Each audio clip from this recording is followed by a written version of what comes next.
Pastor, buenos días. Buenos días, Ali. Buenos días a todos los que nos escuchan y los que quizás nos van a ver después de manera diferido.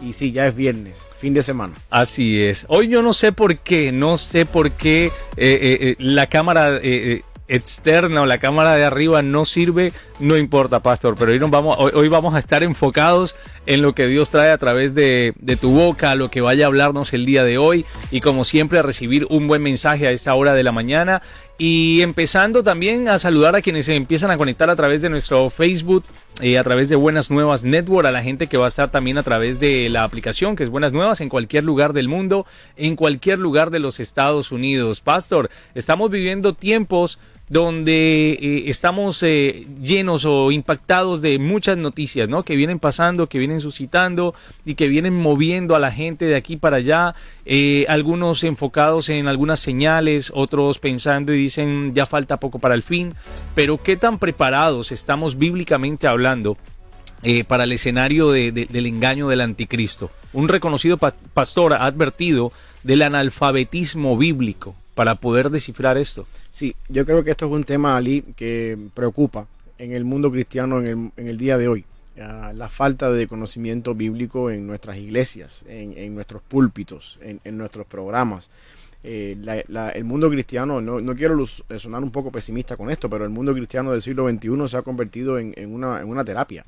Uh-huh. La medicina del domingo en la iglesia, donde tenemos un buen servicio, donde cantamos bien, donde escuchamos una palabra motivadora, donde escuchamos a una persona ahí en el púlpito que nos da una palmada en la espalda diciendo todo va a estar bien, como dice una canción por ahí ahora, y se nos olvida un poquito el profundizar, el poder interpretar, entender, estudiar la palabra del Señor y de esa manera prepararnos un poquito, ¿no? para la antesala de lo que se avecina. La Biblia dice en Hebreos capítulo 1, los primeros versículos de Hebreos, que ya estamos en los postreros tiempos, desde que Jesucristo ascendió a los cielos e intercede por nosotros delante del Padre, y posteriormente envió el Espíritu Santo en Pentecostés. Desde la venida del Espíritu Santo en Pentecostés ya estamos en los postreros tiempos. Ya la venida de Cristo puede ser en cualquier momento, independientemente de la posición escatológica que uno tenga con relación a si el milenio, con si la gran tribulación, o si el rapto,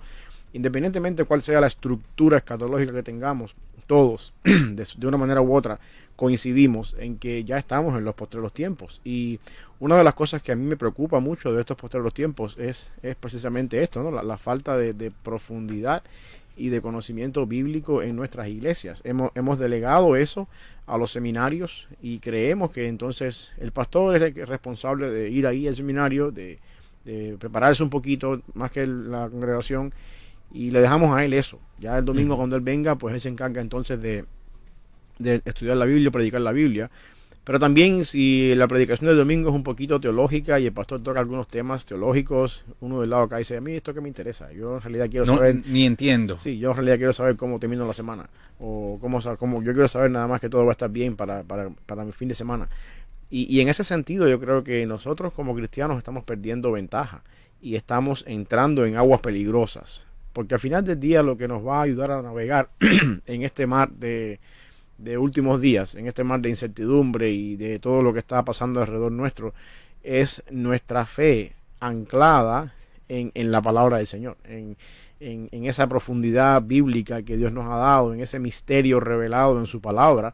Eso es lo que nos ayuda a pasar por el valle de sombra de muerte, sabiendo que mientras más avanzamos en ese valle y mientras más la vida se hace normal en ese valle, nosotros tenemos que tener las herramientas necesarias para poder atravesar dicho valle, y estas herramientas las encontramos en la palabra del Señor. Y cuando nosotros queremos de la palabra del Señor lo práctico, lo momentáneo, lo que me va a resolver el problema ahora, perdemos de vista de que es más importante lo que es eterno, lo que no es tanto práctico y lo que nos va a resolver el problema a largo plazo, que es el problema de la eternidad, de alguna manera u otra.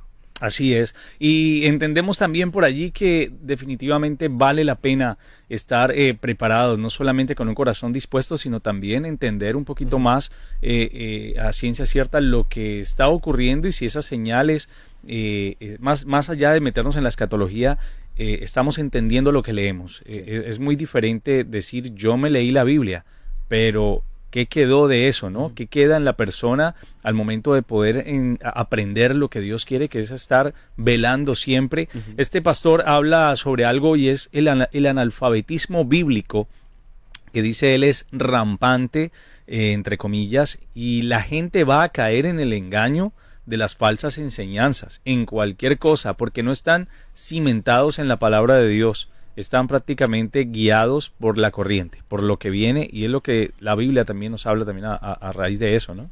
Yo creo que eso van a caer, cuando dice van a caer en el engaño, yo diría más bien ya están cayendo en el engaño. Hay algunas personas que hay algunas maneras de entender la Biblia que uno puede, bueno, las denominaciones que tenemos hoy en día en el mundo cristiano, en bautistas, metodistas, presbiterianos, pentecostales y así, de cierta forma son una forma de interpretar la Biblia en la que algunas personas han llegado a algún consenso y entienden que la palabra del Señor es mejor entendida de esta manera, entonces se unen y hacen una denominación, hay algunas discrepancias en otro lado, y eso siempre ha estado después de la Reforma Protestante, cuando los reformadores abogaron por el concepto de la sola escritura, de que la Biblia es nuestra única regla de fe y práctica y no es lo que el Papa dice, no es lo que dice la Iglesia Católica, y basado en este otro principio que es el sacerdocio universal del creyente, donde yo puedo venir delante de Dios sin tener que intermediar por un sacerdote. Eso abrió la puerta, yo creo, a esta multiplicidad de denominaciones, donde uno puede ver diferentes denominaciones y existe la posibilidad de ser hermanos en la fe y de mantenernos dentro del mundo evangélico, aunque discrepemos en ciertas cosas que no nos hacen herejes ni son cosas cruciales en la doctrina de la fe. Siempre ha estado eso. El problema está en cuando hoy en día nosotros vemos una ignorancia completamente de la palabra del Señor. Cuando esas cosas ni siquiera nos interesan. Cuando no nos preocupa saber temas de la Biblia, por ejemplo la Trinidad, la doctrina de la salvación, la expiación de Cristo, temas polémicos quizás como el debate entre calvinistas y arminianos, o como hablábamos hace unas semanas atrás, el don de lenguas o el don de profecía, los apóstoles hoy en día.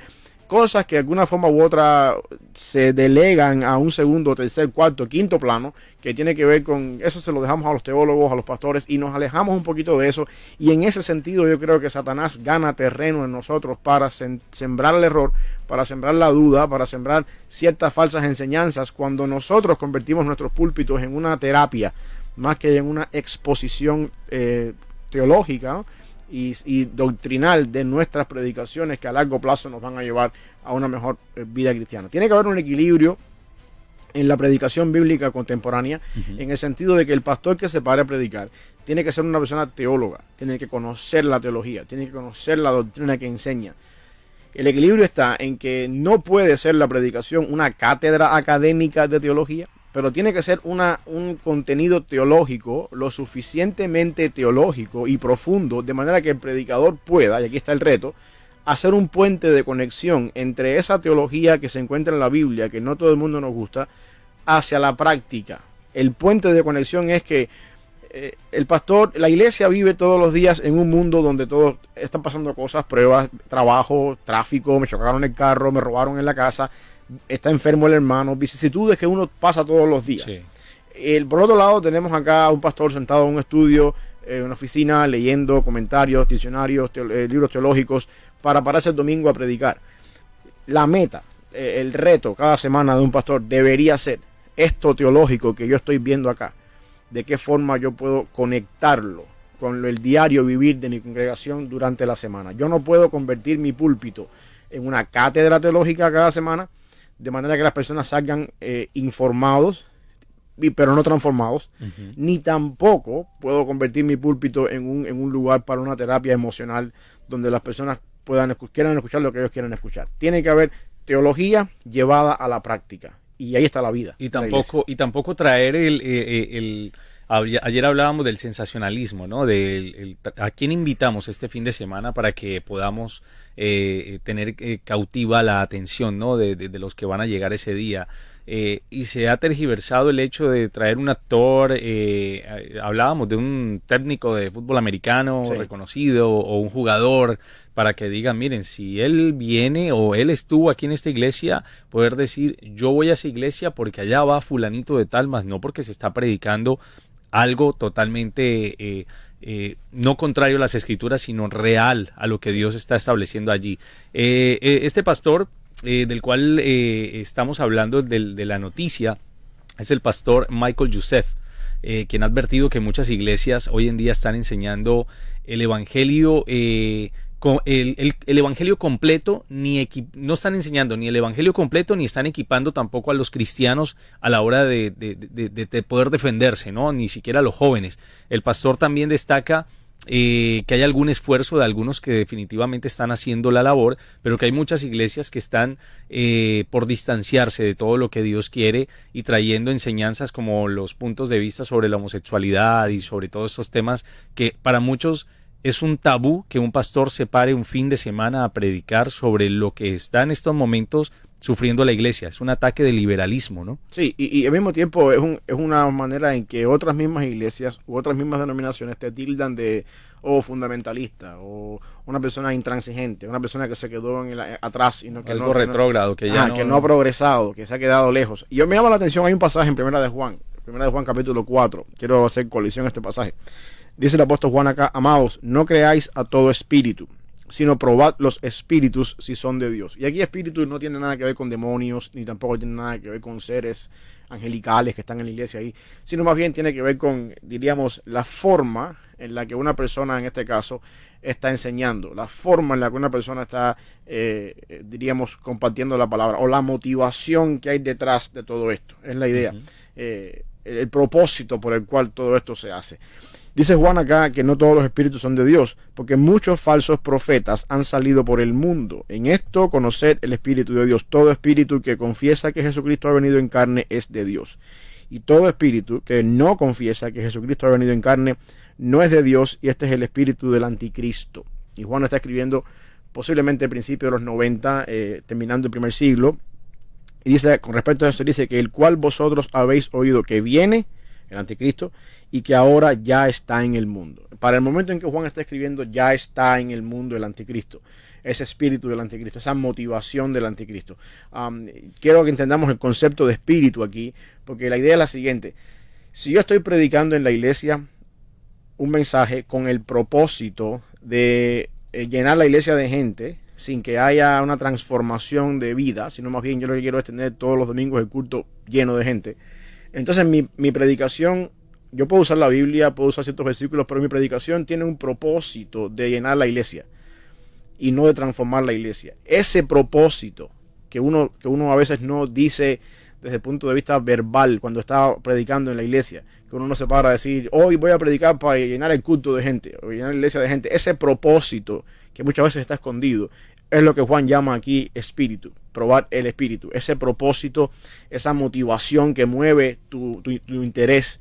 Y si ese propósito no es glorificar a Cristo, no es ser cristocéntrico, no es traer de alguna manera la cristología o presentar a Jesucristo, entonces es posible que tú estés entrando en un propósito anticristiano, o que es la idea del anticristo. Y yo quiero que también veamos acá algo, porque la mentalidad nuestra del anticristo es este gobernante que se va a levantar un día a la onda de Hitler o Stalin y va a gobernar el mundo entero y va a traer una guerra contra el Armagedón. Pero Juan está diciendo aquí que ese espíritu del anticristo ya está en medio nuestro. Y Juan está escribiendo año 90, vamos a poner 90 después de Cristo. Estamos en el 2023. Han pasado más de 2000 años en que Juan está escribiendo esto. Si algún día vamos a llegar a ese líder mundial que va a gobernar, que es el anticristo, Juan está diciendo que el medio por el cual ese espíritu va a llegar es a través de una predicación bíblica errónea, donde uno como iglesia le toca probar el espíritu, probar la motivación de estas personas. Y Juan conecta la obra del anticristo con los falsos profetas, falsos maestros que se han salido por el mundo.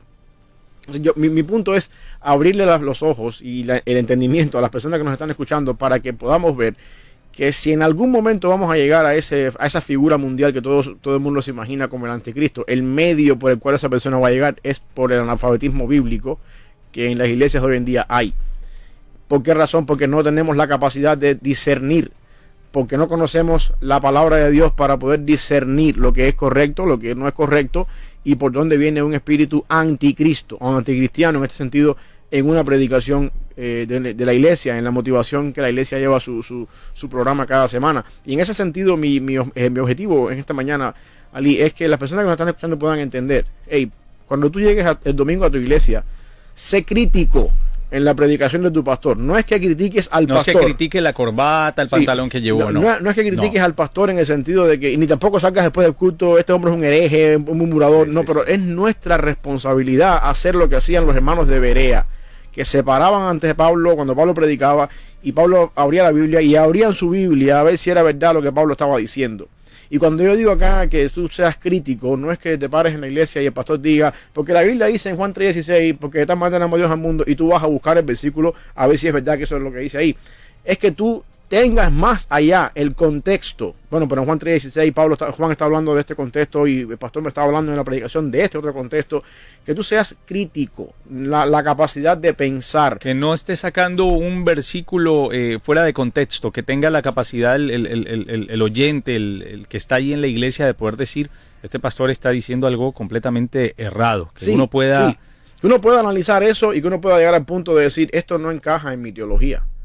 O cómo es que esto se conecta con este otro versículo de la Biblia. Y eso se logra cuando uno tiene un conocimiento bíblico, cuando uno sabe lo que dice la Biblia, cuando uno de alguna manera ha sido educado, formado en una iglesia sana, donde te han expuesto a la sana doctrina y de cierta manera así. Yo creo que eso es nuestra responsabilidad y no cruzarnos de brazos y delegar, bueno, ya el pastor, él es el responsable, él es el que trae la palabra, yo le creo todo lo que él diga. Así es. Porque ahí hay un error y de alguna manera Juan abre la puerta diciendo, el anticristo o esta figura que todos algún día nos hacemos la imagen de ese anticristo que va a gobernar el mundo, el medio por el cual esa persona va a llegar a donde va a llegar, según Juan, es la ignorancia bíblica y, como decía el pastor en el artículo, el analfabetismo bíblico en nuestra iglesia. Así es. En breve vamos a estarles también hablando de una de las claves también para comenzar a disipar ese analfabetismo, y es la familia. Cómo el cónyuge hace parte en la relación, en la pareja, de poder formar también en su hogar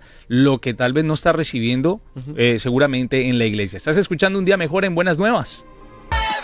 Estás en el lugar de la fe y la esperanza. Muy buenos días para todos ustedes y para quienes están a esta hora conectados escuchando Un Día Mejor de Buenas Nuevas. Pastor, continuamos hablando en esta mañana de qué tan preparada está la iglesia para lo que se viene, hablando bíblicamente, el analfabetismo que está prácticamente a la vuelta de la esquina, y en cada noticia que encontramos hay gente que se decepciona cada vez más de ir a la iglesia por X o Y motivo, o porque el pastor está enseñando algo completamente que no hay que a veces saber demasiado para saber que el pastor se está desviando un poco de lo que está queriendo dar a entender a la congregación. Yo creo que sí, es un problema que alarma, dijimos ya en la sesión anterior, alarma el hecho de saber que el mundo teológico, la iglesia desde el punto de vista evangélico, debería estar en otra posición después de 2000 años de fe cristiana, después de 2000 años de personas que han pensado, han desarrollado una teología antes que nosotros.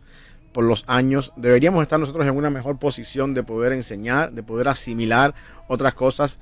Y es triste cuando la membresía de nuestra iglesia viene cada semana buscando lo práctico, buscando lo necesario para la semana, sin tener en cuenta que más importante todavía es buscar lo que es eterno, lo que trasciende para la eternidad, lo que me va a ayudar a avanzar por el valle de sombra de muerte y me va a hacer que mi fe permanezca estable en todo momento, en cada tormenta, en cada circunstancia. Y en ese sentido, nosotros como pastores, yo creo que tenemos la responsabilidad de preparar, equipar a nuestra iglesia con la doctrina sana, con la teología sana, que nos dé la oportunidad o que le dé las herramientas a nuestra iglesia de poder avanzar, de poder caminar por los mares tempestuosos. Yo siempre comparo esto con la analogía de un barco, ¿no? Dios nos da toda la fuerza necesaria y toda la herramienta necesaria para formar en nosotros un buque de guerra que pueda atravesar los mares, que pueda atravesar las olas, que pueda atravesar los huracanes en el medio del mar y llegar a puerto sano. Y nosotros a veces queremos jugar con ese barquito de papel que juega en la orilla de la playa y que no se mete mucho en problemas y que estamos cerquita. Y eso no es lo que Dios quiere para nosotros. Dios quiere prepararnos más. Y yo creo que esa es la responsabilidad que cada pastor tiene, ¿no? De que cada semana mi congregación pueda escuchar un mensaje sano desde el punto de vista teológico, un mensaje bíblico, con la capacidad de conectar la teología con la vida práctica y sembrar en ellos herramientas, verdades bíblicas, verdades teológicas que le ayuden a avanzar para la eternidad. no cosas que se queden en la superficialidad de la vida práctica hoy en día. Y cuando uno no hace eso, es el peligro que hemos estado viendo, ¿no? Cuando uno no hace eso, uno se da cuenta que, según 1 de Juan capítulo 4, la ignorancia bíblica en nuestras iglesias hoy en día es un área donde Satanás ocupa lugar, donde Satanás gana terreno, y yo creo que también es la antesala para ese nuevo, o para esa figura de anticristo que algún día esperamos que salga, ¿no? en contra del cristianismo. Hay una frase que utilizamos mucho en Colombia y yo creo que cabe también ahorita cuando uno está desocupado, cuando uno tiene hasta la mente desocupada. Dice, mente desocupada, laboratorio del diablo. Sí. O sea, definitivamente si uno no tiene la mente de Cristo, si uno no trata, ¿qué es tener la mente de Cristo? Que también he escuchado eso. No, es que no me pasa nada porque yo tengo la mente de Cristo. No, ¿qué es tener la mente de Cristo? Tú no puedes llegar hasta allá. Esto prácticamente es una semejanza a lo que uno debería todos los días pensar, en lo puro, en todo lo bueno, sí, en todo lo que sea amable al espíritu. Pero cuando decimos eso es tratar de llenar la mente de mucha más palabra, de mucha más sabiduría, pero más allá de leerse un libro como leerse cualquiera de Gabriel García Márquez, leer la palabra de Dios y ponerla en acción, porque de nada sirve, hay gente que sabe mucha palabra, pero no la pone tampoco por obra, pastor. Y la importancia que es el conocerla, el aplicarla, y sobre todo en las familias. ¿Qué importancia hay, no, pastor? Hoy en día que la misma familia se prepare y preparemos a nuestros hijos para lo que viene, no mostrarles un futuro estilo Teletubby, estilo muñequitos. Yo creo que ese es el primer lugar donde uno debe trabajar. Esto es una exhortación para los padres. Nosotros como padres somos los pastores, los guías espirituales de nuestra familia. Ese es el concepto que Dios estableció desde el principio en la creación, cuando Dios creó a Adán y le dio a Adán la responsabilidad de administrar la tierra. En ese sentido, en esa idea de regir la tierra y la creación, está el concepto de la imagen de Dios en el ser humano. Nosotros tenemos la imagen de Dios porque podemos regir y gobernar algo, en el mejor sentido de la palabra, como Dios lo hace con la creación. Y Dios nos da a nosotros, los hombres, como cabeza del hogar, la responsabilidad de educar bíblicamente, de traer principios bíblicos a nuestra familia, nuestros hijos, nuestra esposa, y ese es nuestro primer ministerio. No hay que ser pastor para eso. El pastor es la persona que hace eso mismo en el contexto de la iglesia. Pero yo creo en ese sentido que cada hombre que está casado, cada padre de familia, es el pastor primordial en la familia. Cuando nosotros fallamos eso, estamos en problemas. Y no hay otro ministerio primordial en la vida de nadie que no sea la familia. Estoy hablando precisamente ahora, a pastores, ¿no? Que ponen la iglesia en un lugar y la familia en un lugar secundario. Pablo advierte que uno de los requisitos para el pastorado es que sepas gobernar bien tu casa. Pero ¿cómo vas a gobernar la iglesia del Señor si tú no puedes gobernar tu casa? Si tú no tienes la capacidad, y gobernar aquí no es ser, aquí mando yo y se dice lo que yo diga. Gobernar aquí es, de alguna forma, ser el administrador, el pastor, pastorear la familia. ¿Cómo tú vas a poder, cómo tú pretendes pastorear una iglesia que está compuesta de familias cuando tú eres el primero que no eres capaz de pastorear tu propia familia? Y cuando uno pierde ese orden y pierde su familia o o uno fracasa en ese ambiente, se acaba el ministerio. Por eso es que yo creo que en el caso del pastorado la prioridad es Dios, mi familia, después la iglesia. Y así funciona para cada hombre que no es pastor. Dios en primer lugar, mi familia y eventualmente después las responsabilidades en la iglesia, el trabajo y todo lo demás. Nosotros tenemos que sembrar eso en el hogar. Tiene que haber un día en la semana, o por lo menos más de un día en la semana, donde hay un tiempo como familias, oramos juntos, leemos juntos la Biblia, explicamos la palabra del Señor, conversamos de la palabra del Señor. Estamos al tanto de las inquietudes espirituales de los hijos en el hogar. ¿Qué están viendo mis hijos en la televisión? ¿Qué están viendo ellos en los dispositivos que tengan ellos en casa? Y cositas así. Esa es la prioridad número uno. Y para yo lograr eso en mi familia, yo tengo que tener una caja de herramientas, ¿no? Donde yo pueda trabajar en eso. Por eso es que yo exhorto que la ignorancia bíblica en las iglesias hoy en día es un problema, porque de alguna manera u otra los hombres que no son pastores, que se dedican a su vida secular, ¿de dónde sacan las herramientas para cada día en la semana o cada momento en la semana nutrir a la familia? Se espera que eso suceda en la iglesia. mientras vamos a la iglesia, el estudio bíblico de tal día de la semana, o el mensaje del pastor el domingo, de ahí yo voy sacando herramientas. Si yo no soy pastor, voy sacando herramientas de lo que el pastor me está dando cada semana para poder aplicar después en mi familia esas herramientas en el contexto familiar. Y si la iglesia se convierte entonces en un taller de terapia motivacional para la semana, tú no vas a tener nada que dar tampoco cuando estés en tu casa en la semana. Así es. Estábamos hablando hace unos días también del hecho de conocer hermanos o personas que también asisten a una iglesia, pero en algún momento no tienen respuesta hacia algunas cosas o no les interesa saber sobre ciertos temas. Hay gente que no le interesa saber sobre escatología. Dice, no, yo lo que tenga que pasar, que pase. Hay gente que no le interesa saber el cómo de pronto no debatir, pero cómo refutar ciertas verdades del evangelio contra alguien que no conoce, y se quedan así, ¿no? Se queda como en esa, se quedan cortos, y a la hora también incluso de responderle a sus hijos en casa cuando le preguntan por qué Caín mató a Abel, por ejemplo, y cuál es la enseñanza que deja en todo eso. Es ahí donde empezamos a tener la falencia de poder tener una familia que de verdad vaya a empezar a resistir lo que se viene, que vaya a prepararse. Y ayer lo decía, lo que no hacemos en casa con nuestros hijos, el colegio lo va a hacer muy bien, el colegio va a hacer una buena tarea. Y hoy en día no podemos decir, tengo a mi hijo en el mejor colegio, no sabemos qué profesor, qué profesora, cuál sea la intención real. Hoy en día no sabemos, hay muchos profesionales en muchas áreas que tienen una vida doble, y no sabemos con qué intenciones llegan a enseñarle a un niño. Sí, cuando tú dices que el colegio lo va a hacer muy bien, yo entiendo lo que tú dices. La idea es que no es que lo va a hacer con calidad, sino que lo va a hacer. Va a ser una tarea para ya sabes quién. Exacto, muy perfecta. Exactamente, y ahí es donde yo creo que nosotros tenemos que esa responsabilidad. Hay un principio, ¿no?, que dice familias sanas, iglesias sanas. No hay una iglesia sana si no hay una familia sana. Por lo tanto, todo tiene que empezar en la familia. Todo tiene que empezar en ese contexto familiar que se transfiere, se transmite a la iglesia. Y ese orden de prioridad es crucial.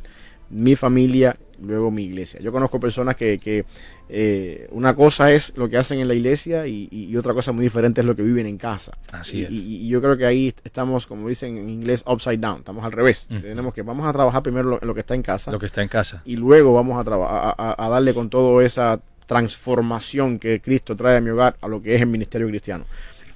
Y yo creo que cuando uno mira todo eso, ¿no?, a grosso modo, y tiene la capacidad de ver eso a 30,000 pies de altura, uno dice, bueno, aquí el problema es falta de conocimiento bíblico. Por esa línea, pastor, y para darle conclusión a esto, hacen falta más, no sé, se me ocurre a mí, más escuelas bíblicas, hace falta muchas más personas que comiencen a ser maestros, de empezar a guiar a personas a leer la palabra, por dónde comenzar. ¿Hace falta mucho de esto? Hace falta más teología en las iglesias. Más teología. Sí, hace falta más pastores teólogos, hace falta más personas que tengan la capacidad de traer la teología académica a la parte práctica de la iglesia. Necesitamos más personas de esas. La teología es vida. Y ahí es donde podemos encontrar lo necesario para nuestra vida cristiana, para nuestra vida familiar y para todas las cosas en la iglesia. Tú no quieres llegar a una consulta muriéndote y que el médico te dé un Tylenol para un dolor de cabeza. Tú no quieres. Tú quieres que te quiten tu dolor de cabeza. Tú quieres que esa enfermedad se quite para siempre. Y a mí me parece muchas veces que la mayoría de nuestras iglesias hoy en día lo que estamos haciendo es dando Tylenol en las iglesias para que te aguantes durante la semana hasta que llegue el otro domingo. Este otro domingo para darte la segunda dosis de Tylenol. Y se nos olvida que la vida cristiana es una carrera de resistencia que dura toda la vida, la cual necesita tiempo de entrenamiento, tiempo de aprendizaje, tiempo de poder sufrir, tiempo de poder avanzar, y tú tienes que estar preparado para eso. Y un Tylenol no te va a resolver tu problema. Tú necesitas esa profundidad, esas herramientas que solamente se dan de una vida que está centrada teológicamente, bíblicamente, y que tiene la capacidad de llevar la teología y la doctrina al nivel práctico. Tú no quieres una consejería emocional, tú quieres vida, tú quieres que se te transmita vida con la palabra del Señor, y eso solamente es posible donde hay personas que saben articular la palabra del Señor correctamente, apropiadamente, creando ese puente de comunicación o ese puente entre la teología, lo académico y lo práctico que la iglesia necesita. Tiene que haber eso para que haya un resultado favorable en la iglesia. Y tomando el caso de profeta Oseas tiene un pasaje que dice: mi pueblo pereció porque le faltó conocimiento. Conocimiento aquí es conocimiento bíblico, obviamente. Cuando uno va al contexto de lo que se da cuenta que la razón por la que el pueblo pereció fue por la idolatría, el adulterio espiritual y todas aquellas cosas que lo llevaron al cautiverio, la falta de conocimiento bíblico fue lo que provocó todas estas cosas, que al final el pueblo se pereció, ¿no? por culpa de todo esto. Y eso es, yo sé que Cristo dice que las puertas del Hades no prevalecerán contra la iglesia mientras la iglesia avanza. Hay dos cosas que quiero que veamos en ese versículo. Primero, la iglesia es la que está a la ofensiva. No es el Hades atacando la iglesia, es la iglesia la que está a la ofensiva. Esa es una. La pregunta es: ¿estamos nosotros hoy a la ofensiva o estamos sencillamente recibiendo el Advil semanal? Con esa pregunta te la dejo ahí para que pienses, porque la promesa de que las puertas del Hades no prevalecen contra la iglesia tiene que ver con el avance ofensivo de la iglesia. Y la otra cosa que yo quiero también que veamos acá es que cuando Cristo está hablando acerca de su mensaje apocalíptico, habla de muchas cosas y termina, hay una parte que hace una pregunta retórica que dice: cuando el Hijo del Hombre venga, ¿hallará fe en la tierra? Abriendo la puerta de que todas estas cosas que estamos pensando nosotros en que Cristo va a venir, el anticristo, que si los 144.000 sellados, que si la trompeta, y empezamos a crear nuestra estructura escatológica de cómo el fin va a lucir.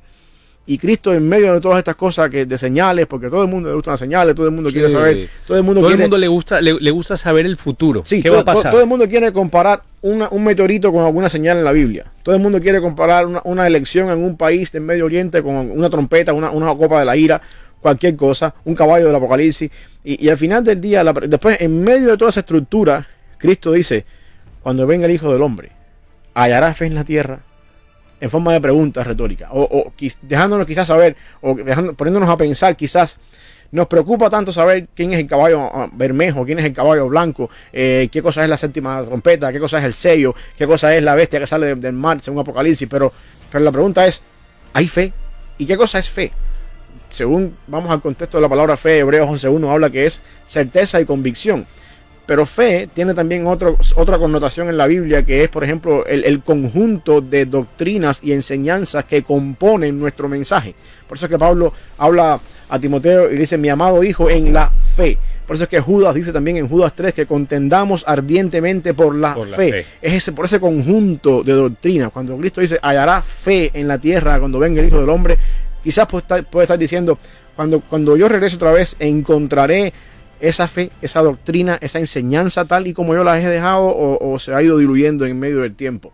Y eso es algo que tenemos que pensar como iglesia en el momento en que estamos viviendo hoy en día. Y que no podemos dejar solamente la responsabilidad en el pastor de la vida de esas personas. Esta mañana yo leía en Hechos, cuando Pablo se despide en Mileto, se está despidiendo, y quiero leer lo que me llamó a mí la atención, lo que me tocó, y le dije a mi esposa, le dije: Pablo sabía que había terminado lo que había empezado, pero ahora decía: ahora ustedes necesitan seguir corriendo la carrera, no puedo yo hacer todo por ustedes. Y donde él dice que es libre de la sangre de lo que pueda ocurrir de ahí en adelante con aquellas personas, y dice desde aquí, desde el 22, eso es el capítulo 20, desde el 22: ahora he aquí, ligado yo en espíritu, voy a Jerusalén, sin saber lo que allá me ha de acontecer. Igualito que hoy en día, ¿no? No me meto por allí porque, salvo que el Espíritu Santo por todas las ciudades me da testimonio, diciendo que me esperan prisiones y tribulaciones. Pero de ninguna cosa hago caso, ni estimo preciosa mi vida para mí mismo, con tal que acabe mi carrera con gozo, y el ministerio que recibí del Señor Jesús para dar testimonio del Evangelio de la gracia de Dios. Y ahora he aquí, yo sé que ninguno de vosotros, entre quienes he pasado predicando el reino de Dios, verá más mi rostro. Por tanto, yo os protesto en el día de hoy que estoy limpio de la sangre de todos, porque no he rehuido anunciaros todo el consejo de Dios. Por tanto, ahora mirad por vosotros y por todo el rebaño en que el Espíritu Santo os ha puesto por obispos para apacentar la iglesia del Señor, la cual él ganó por su propia sangre.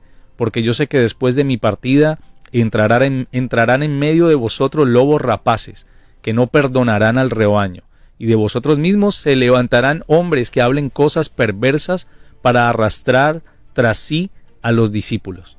Increíble, o sea, hace conexión con lo que estamos hablando el día de hoy. Sí. Cuando la persona tampoco está muy bien preparada, puede llegar cualquiera que se puede levantar dentro de la misma congregación y decirle al pueblo, no, no es por allá, es por aquí. Sí.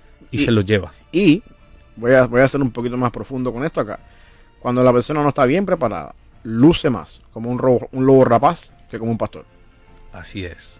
Y da señales. Sí. Da señales que a veces nadie los quiere Sí. ver y dice, no, pero pues, ¿cómo van a pensar así de fulano? Pero miren, esto es una exhortación hoy para que definitivamente, pastor, abramos más la Biblia que está por ahí empolvada, que la leamos y que tal vez si en estos momentos no hay quien pueda dirigirle, pida en oración, que la palabra de Dios dice también, que le pida a Dios sabiduría, que Él se la va a dar y en abundancia. Aquí nos dicen... creo que Roca nuevamente, saludos para él, sí, nos dice bendecidos, muy edificante los temas básicos sencillos y muy profundos. Gracias, pero muchas gracias por este tiempo, tomando tiempo para instarnos a estar alertas y animándonos a dirigir a nuestra familia e iglesia. No paren de hablar la palabra así, hermanos. Un abrazo y un saludo, Dios los continúe usando, habrá fruto en su tiempo y ministración. Gracias, hermano. Saludos para Roca y pastor. Terminado esto, pues oramos y creo que queda como exhortación. Sí. Prepararnos más. Sí, así mismo es. Vamos a orar. Señor, gracias por este día, mi Dios, por la oportunidad que nos das de llegar al final de la semana, de poder cerrar la semana, Señor, con estos temas, que podamos nosotros, Señor, como iglesia crecer, que podamos también, los que estamos en el ministerio, tener esa responsabilidad cada semana cuando nos paramos detrás del púlpito y delante de tu congregación, de poder traer esa palabra que tiene herramientas para trascender a la eternidad, más que el consejo práctico que nos hace falta para la semana. Bendice tu iglesia en medio de los tiempos. Ayúdanos, mi Dios, a despertar si es que en algún momento nos hemos dormido y estamos permitiendo, Señor, ciertas cosas que entren en nuestras congregaciones en forma de enseñanza errada, y que podamos también sentir, mi Dios, la convicción del Espíritu Santo que nos motive a hacer lo que tenemos que hacer según tu palabra y en coordinación con los principios que tú has dejado para nosotros en tu palabra. Te pido una bendición especial para todos los que nos están escuchando, que sea un fin de semana de victoria, Señor, que podamos adorarte en la comunidad de tu pueblo el domingo. Y también, Señor, concédenos la oportunidad de pasar un tiempo con la familia. Una bendición para el equipo de trabajo de esta emisora, Señor, y también para aquellos que nos van a ver después de manera diferida. En Cristo Jesús. Amén. Amén.